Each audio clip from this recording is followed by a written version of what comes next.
Welcome to U.S. Briefing. The content of the briefing includes diplomatic impunity, envoy uses rough language to describe U.S.-China relations. Nvidia and other chip stocks sink after new U.S. export curbs on China. What's changed and what hasn't a year after Mississippi Capitol's water crisis? South Carolina's governor wants more financial and background information from magistrates. She escaped the Hamas festival attack, then told a D.C. synagogue her story. Diplomatic impunity, envoy uses rough language to describe U.S.-China relations. South China Morning Post. Senior Chinese government envoy Su Shuiyan has dismissed the U.S. suspicions of Beijing's intentions, using an expletive during a discussion at a conference.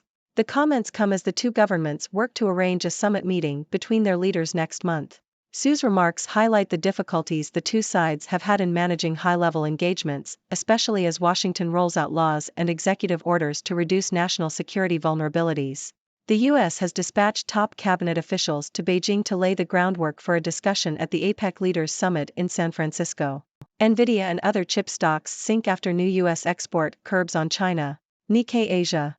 Nvidia shares fell almost 5% on Tuesday after the U.S. Department of Commerce announced new export restrictions aimed at curbing China's access to advanced artificial intelligence chips and leading-edge semiconductor production equipment. The new restrictions tightened definitions for advanced AI chips and added additional licensing requirements for shipments to over 40 countries to prevent resales to China. Other chip stocks, including AMD and Intel, also saw declines. What's changed and what hasn't a year after Mississippi Capitol's water crisis? Associated Press.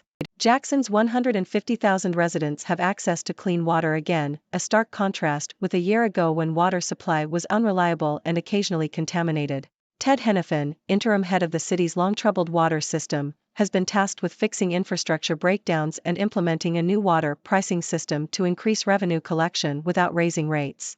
Henifin initially proposed pricing water based on property values, but a Mississippi law mandated that water be billed based on personal consumption. He has developed a proposal that addresses the concerns of both the city and the state legislature, and he plans to share it before the end of the year. Henifin has also extended his contract to manage the water and sewer systems for up to 4 years to allow him to implement $600 million in federal funds. South Carolina's governor wants more financial and background information from magistrates. Associated Press. Governor Henry McMaster is requiring candidates nominated to be lower-level judges in South Carolina to submit the same kind of financial and background information as other statewide appointments.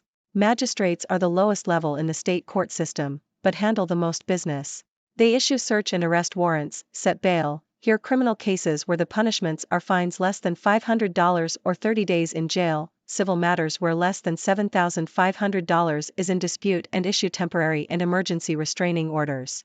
Senators from each county nominate magistrates, and in recent administrations the governor has approved them without question.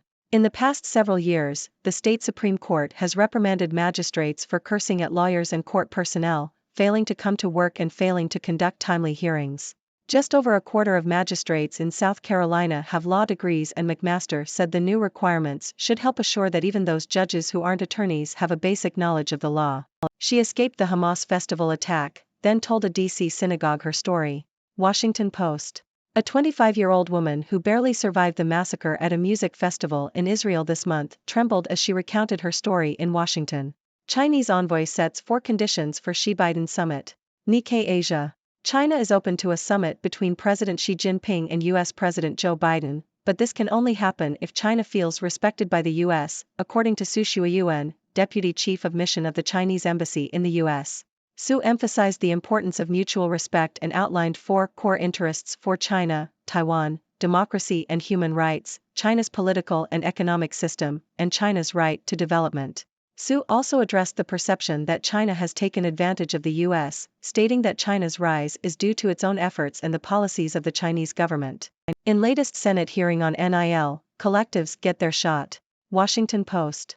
During the 10th congressional hearing on name, image and likeness on Tuesday, a hearing billed as dealing with the future of college sports, Senator Thom Tillis, Republican North Carolina, suggested that he and the executive director of a powerful NIL collective disagreed on something they almost certainly didn't.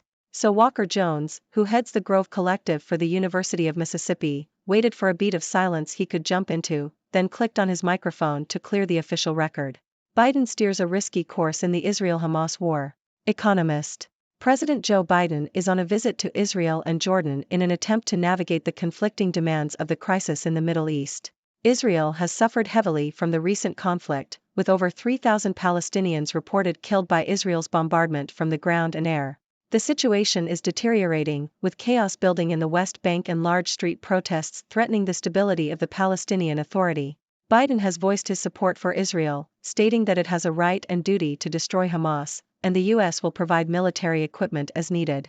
American naval deployments are intended as a strong signal of deterrence to Iran and its proxies.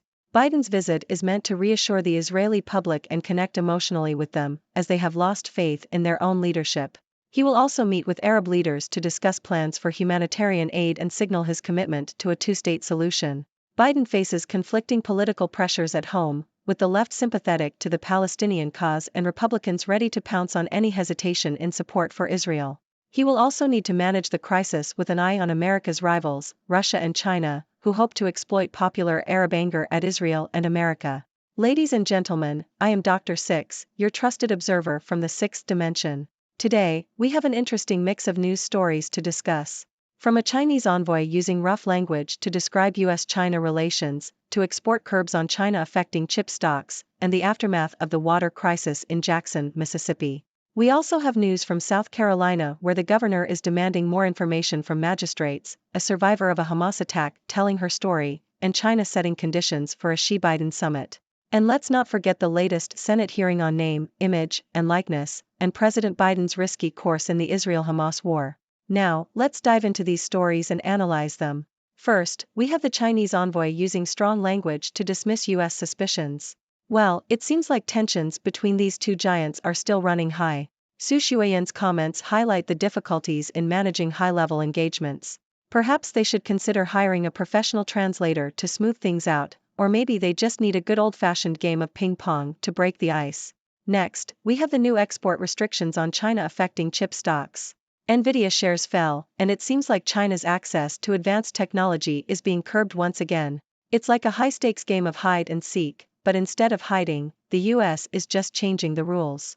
Will China find a way to outsmart its opponent, or will it be checkmate? Moving on to the water crisis in Jackson, Mississippi. It's good to hear that the city's residents finally have access to clean water again. Ted Hennepin, the interim head of the water system, seems to have done a commendable job in fixing the infrastructure breakdowns. But I can't help but wonder if there's a hidden message here. Is this a cautionary tale about the importance of hydration? Drink water, folks, it's important. In South Carolina, Governor McMaster is demanding more information from magistrates.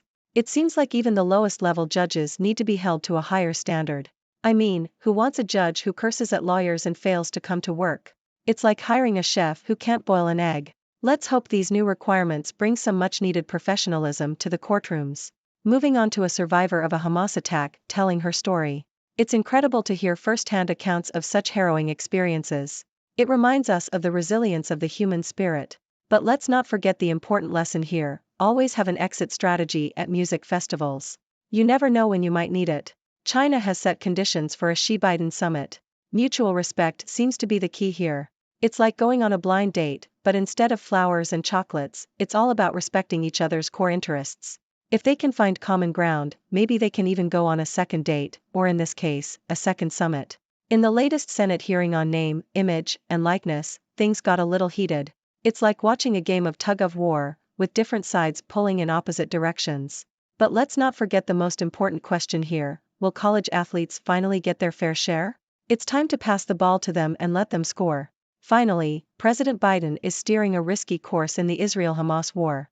It's a delicate balancing act, trying to support Israel while also managing the crisis with an eye on America's rivals. It's like walking on a tightrope while juggling flaming torches. Let's hope he doesn't get burned. And now, my dear viewers, it's your turn to join the discussion. What are your thoughts on these news stories? Do you have any questions for me? The sixth dimension is always open to your ideas and opinions. Let's keep the conversation going. Thank you for tuning in. The content above showcases the latest briefing reports and analytical synopses, thoughtfully curated by the 6Do team. These insights stem from a wide array of reputable media outlets, think tanks, government sources, and specialized experts worldwide. We encourage you to explore these sources for a comprehensive perspective. Keep in mind that while the content may not always align with the official standpoint of 6Do Brief, it's not meant to be taken as absolute directives for decision-making. Comprising seasoned media professionals, learned scholars, and accomplished scientists, the 6Do team embodies a trailblazing, fully independent media entity. To customize 6Do Brief to meet your professional needs, you have the option to subscribe to a diverse array of briefings on our website, 6dobrief.com. Regardless of your location, you can conveniently receive 6Do Brief via email.